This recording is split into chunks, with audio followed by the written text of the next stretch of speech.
নমস্কার, শুরুতেই হেডলাইন। উপনির্বাচনে দলের ভরাডুবি নিয়ে বিস্ফোরক দিলীপ ঘোষ। কি বললেন বঙ্গ বিজেপির প্রাক্তন মুখিয়া? 2026 সালে তৃণমূল কংগ্রেস কত আসন পাবে জানিয়ে দিলেন ফিরহাদ। হারের দায় নিলেন না শুভেন্দু, কাঠগড়ায় দাঁড় করালেন কাকে? ভিন রাজ্যে আলু না গেলে বীজ কেনা যাবে না, মমতার নির্দেশে অসন্তুষ্ট ব্যবসায়ীদের একাংশ। লোকসভা ধাক্কা সামলে নিলেন মোদী সাহারা, হেমন্তে সান্ত্বনা খুঁজছে ইন্ডিয়া। প্রথম ভোটেই বাজিবাদ, 4 লক্ষের বেশি ব্যবধানে রাহুলকে টপকে ওয়েনার প্রিয়াঙ্কার দখলে, সংসদে 3 গান্ধী মূর্তি। ইনভেস্ট করছেন স্টকে, আদানি গ্রুপের শেয়ারে বিনিয়োগকারীদের জন্য সতর্কতা। উপনির্বাচনে 5 রাজ্যে খাতা খুলতে ব্যর্থ বিজেপি, উত্তরপ্রদেশে সমাজবাদী পার্টিকে দিল পাল্টা জবাব। 2026-এ বাংলার ক্ষমতায় বিজেপি, অনেক স্বপ্ন দেখছেন, সুকান্তর দাবির পাল্টা দিলেন কুণাল। অভিষেককে নিয়ে একই বললেন দিলীপ ঘোষ, রাহুল গান্ধীর সঙ্গে তুলনা টানায় জোর জল্পনা রাজ্যে। সাগরে ফের ঘূর্ণিঝড়ের ভ্রুকুটি, বাংলার প্রভাব কতটা? এবার আসছে বিস্তারিত খবরে।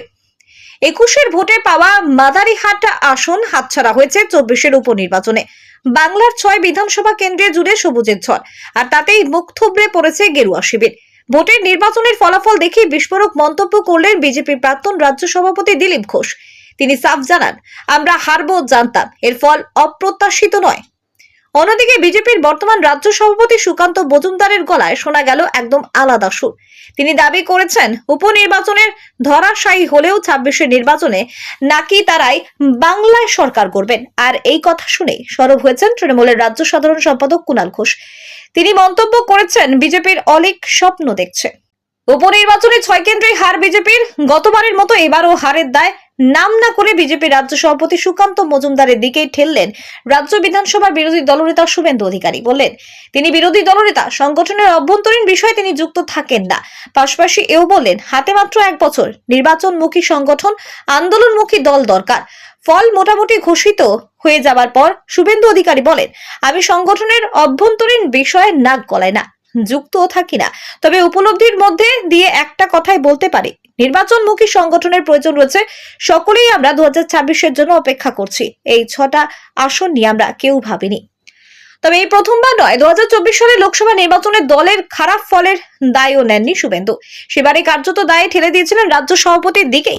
চলতি বছরে 13ই জুন শুভেন্দু বলেছিলেন, সামগ্রিকভাবে দলকে প্রতিনিধিত্ব করি না, সংগঠন করি। সংগঠিত করার কাজটা আমার নয়, কেবলমাত্র আমার জেলাতে পার্টির সংগঠনের লোকেরা যেমন রাজ্যের নির্দেশিকাও পালন করেন, আমার পরামর্শটাও মেনে চলেন। এর বাইরে সাংগঠনিক ব্যাপারে আমি কোনোদিনই হস্তক্ষেপ করি না, ভবিষ্যতেও করার কোনোই।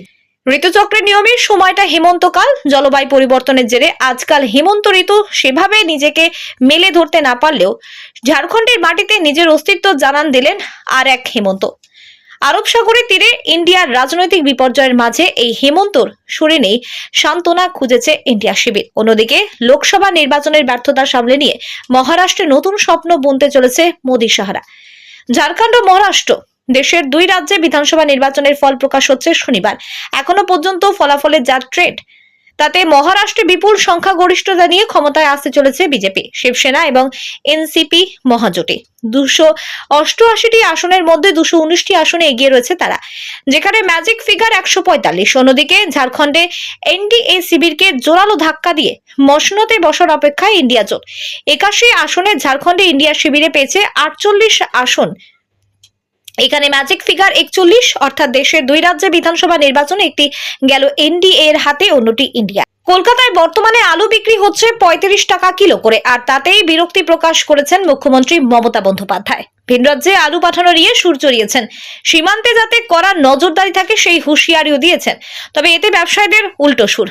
রাজ্য প্রগতিশীল আলু ব্যবসায়ী সমিতির পূর্ব বর্ধমান জেলা কমিটির সভাপতি উত্তম পাল বলেন, এই মুহূর্তে হিমঘরে আলু মজুদ আছে চাষিদের, খুব অল্প আলু আছে ব্যবসায়ীদের। যদি ভিন রাজ্যে অর্থাৎ বিহার বা ঝাড়খণ্ডে আলু না যায়, তাহলে সব থেকে সমস্যায় পড়বেন আলু চাষিরা। হিমঘরে মজুদ আলু বিক্রি করেই নতুন বীজ কেনেন তারা। এমনিতেই এবছর আলু বীজের দাম গত বছরের তুলনায় দ্বিগুণ হয়েছে। মা সোনিয়া গান্ধী রাজ্যসভায় সাংসদ, দাদা রাহুল গান্ধী লোকসভার বিরোধী দলনেতা। সেই পথ অনুসরণ করেই কেরলের ওয়েনার আসনে উপনির্বাচনের প্রার্থী হয়েছিলেন প্রিয়াঙ্কা গান্ধী বডরা। প্রথম ইনিংসে প্রিয়াঙ্কার ব্যাটে ছক্কা, বিজেপির প্রার্থী নব্বা হরিদাস এবং বাম প্রার্থী তান মাকেরিকে ভোকাট্টা করে ওয়েনার আসনটি নিজের দখলে নিলেন সানিয়া কন্যা। ব্যাপক মার্জিনে জয় পেয়ে এবার সংসদে পা রাখলেন তিনি। প্রথমে ভোটের বাজিমাত প্রিয়াঙ্কার, দাদা রাহুল গান্ধীকেও টপকে গেলেন তিনি। কেরলে ওয়েনার আসন থেকে উপনির্বাচনে 4 লক্ষের বেশি ভোটে এগিয়ে জয় পেয়েছেন রাজীব তনয়া। এই আসন থেকে 24 লোকসভা নির্বাচনে জিতেছিলেন রাহুল গান্ধী। 3.5 লক্ষের বেশি ভোটে জয় পেয়েছিলেন তিনি। সেবার ওয়েনারের পাশাপাশি রায়বরেলি আসনেও জয়ী হন রাহুল। দেশের বাণিজ্য এবং শিল্পক্ষেত্রে কয়েক বছরের মধ্যে সাফল্যের পতাকা উড়িয়ে আদানি গ্রুপের শেয়ার মাত্র 2টি বিতর্কের জেরে এবার ব্যাপক ক্ষতির সম্মুখীন হয়েছে। গত বছর আদানির বিরুদ্ধে প্রকাশিত হিন্ডেনবার্গ রিপোর্ট এবং বিগত কয়েকদিনের আমেরিকায় আদানি গ্রুপের বিরুদ্ধে শুরু হওয়া আইনি ব্যবস্থার পর বিনিয়োগকারীদের প্রায় 7 লক্ষ কোটি টাকা ক্ষতি হয়েছে বলে জানা গেছে। গত বছর 23 জানুয়ারি আদানির বিরুদ্ধে হিন্ডেনবার্গ রিপোর্ট প্রকাশের ঠিক আগেই দিন আদানি গ্রুপের 10টি শেয়ারের মোট বাজার মূল্য ছিল 19.24 লক্ষ কোটি টাকা। গত কয়েকদিনে আমেরিকায় আদানির বিরুদ্ধে একাধিক মামলা দায়েরের পর থেকেই আদানি গ্রুপের বাজার মূল্য কমে গিয়ে দাঁড়ায় প্রায় 12.24 লক্ষ কোটি টাকায়। শুধু 21 নভেম্বর একদিনে বিনিয়োগকারীদের মোট ক্ষতি হয়েছে 2.2 লক্ষ কোটি। তৃণমূল কংগ্রেসের জয়, মাদারিহাট এল সবকটায় এলো। এর আগে মনোজ টিক্কা জিতেছিলেন, এখন আর বিজেপির কাছে নেই। নাচতে না জানলে উঠুন বাঁকা। ক্লাস 1-এ মুখ থুবড়ে পড়েছে, সে বলছে হাই সেকেন্ডারি পাশ করব। শুনলেও হাসি পায়, বিজেপি ভোট চায়। শনিবার 6টি বিধানসভা উপনির্বাচনের ফলাফল প্রকাশ হবার পর এভাবে গেরুয়া শিবিরকে উপহাস করেন মেয়র ফিরহাদ হাকিম। তিনি বলেন, আন্দোলন না করে পেছনে দাঁড়িয়ে থেকে সিপিআইএম বিজেপি ভেবেছিল নেপোয় মারে দই, কিন্তু মানুষ জানে তৃণমূল কংগ্রেস ছিল, আছে, থাকবে। পরিকল্পিতভাবে তৃণমূল কংগ্রেসকে হারানোর জন্য একবার সিপিআইএম বিজেপিকে ভোট ট্রান্সফার করেছিল। এখন পায়ের তলার মাটি হারিয়ে গেছে। মানুষ বুঝে গেছে তৃণমূল কংগ্রেসের মানুষের ভোট, গণতন্ত্রের ভোট, মানুষকে এগিয়ে নিয়ে যাওয়ার ভোট, মানুষের আস্থার ভোট আমরা পেয়েছি। সিপিআইএম টিভিতে আছে, আলোচনায় আছে, তৃণমূল কংগ্রেস মানুষের মনে আছে। আরজি করের কোনো প্রভাব পড়বে না। আমরাও চাইছি দোষীর শাস্তি। মুখ্যমন্ত্রী 3 বার করে চিকিৎসকদের সঙ্গে বসে। ভারতের 14টি রাজ্যের 48টি আসনে অনুষ্ঠিত উপনির্বাচনের ফলাফল ঘোষণা করা হয়েছে। এই উপনির্বাচনে উত্তরপ্রদেশের 9টি আসন সবচেয়ে বেশি আলোচনার কেন্দ্রবিন্দুতে ছিল। বিজেপি এখানে বড় সাফল্য পেলেও কেরল, কর্ণাটক, পাঞ্জাব, মেঘালয় এবং পশ্চিমবঙ্গে একটি আসনও জয় পায়নি। উত্তরপ্রদেশের 9টি আসনের মধ্যে বিজেপির 6টি আসনে জয়লাভ করেছে। কুন্দরকি আসনে বিজেপির রামবীর সিং মুসলিম প্রধান এলাকা থেকে উল্লেখযোগ্য ব্যবধানে এগিয়ে থেকে জয়ী হয়েছেন। অন্যদিকে করহল আসনে সমাজবাদী পার্টির তেজ প্রতাপ সিং প্রায় 14,000 ভোটের ব্যবধানে বিজেপিকে পরাজিত করেছে। রাষ্ট্রীয় লোকদল একটি আসনে জয় পেয়েছে এবং সমাজবাদী পার্টির 2টি আসন। বাংলার 6 বিধানসভা কেন্দ্রে উপনির্বাচনের ফলাফল প্রকাশ হয়েছে। নৈহাটি, মাদারিহাট, তালডাংরা, সিতাই, হারোয়া এবং মেদিনীপুরের রেজাল্ট ঘোষণা হয়েছে এদিন। প্রত্যেকটি কেন্দ্রে ঘাসফুল ফুটেছে। শুরু থেকেই এগিয়ে ছিল তৃণমূল। বেলা গড়াতে ছক্কা হাঁকায় রাজ্যের শাসক দল। বিজেপি রাজ্য সভাপতি সুকান্ত মজুমদার অবশ্য সকালে দাবি করেন 2026 সালে বাংলায় পালাবদল হবে, ক্ষমতায় আসবে বিজেপি। এবার পাল্টা দিলেন কুণাল ঘোষ। সুকান্ত বলেন, উপনির্বাচনে এমনই ফলাফল হয় কারণ অনেক এলাকায় ভোটই দিতে হয়নি। তবে 2026 সালে বাংলায় ক্ষমতায় আসবে বিজেপি। এবার বিজেপির রাজ্য সভাপতি তথা বালুরঘাটের সাংসদের দাবির পাল্টা দিলেন তৃণমূলের রাজ্য সাধারণ সম্পাদক কুণাল ঘোষ।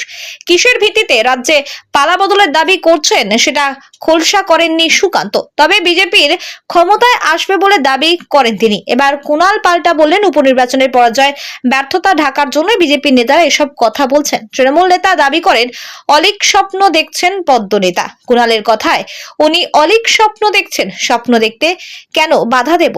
বাংলার মানুষ মমতা বন্দ্যোপাধ্যায়ের উন্নয়নের সঙ্গে ছিলেন, রয়েছেন এবং আগামী দিনেও থাকবে। সাগরে ফের ঘূর্ণিঝড়ের ভ্রুকুটি। বঙ্গোপসাগরে তৈরি হওয়া ঘূর্ণাবর্তটি আজ নিম্নচাপে পরিণত হচ্ছে, তবে তা ঘূর্ণিঝড় হবে কিনা তা এখনো স্পষ্ট নয়। তবে মৎস্যজীবীদের জন্য সতর্ক বার্তা জারি করেছে হাওয়া অফিস।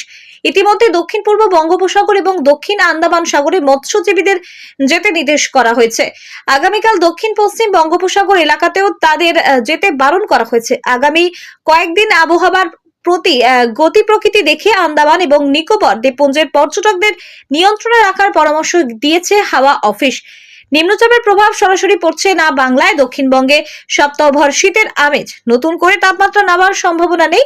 তবে সকালের দিকে পূর্ব পশ্চিম বর্ধমান, বাঁকুড়া এবং পশ্চিম মেদিনীপুর জেলার কিছু অংশে কুয়াশা বেশি থাকবে। কাল সকালের দিকে পশ্চিম বর্ধমান, নদিয়া, মুর্শিদাবাদ, বীরভূম জেলাতেও কুয়াশা থাকবে। প্রিয় দর্শক, এই ভিডিওটাতে আমাদের টার্গেট রয়েছে 10,000 লাইক ও 3,000 সাবস্ক্রাইব। আপনারা অবশ্যই লাইক সাবস্ক্রাইব করতে ভুলবেন না। ধন্যবাদ।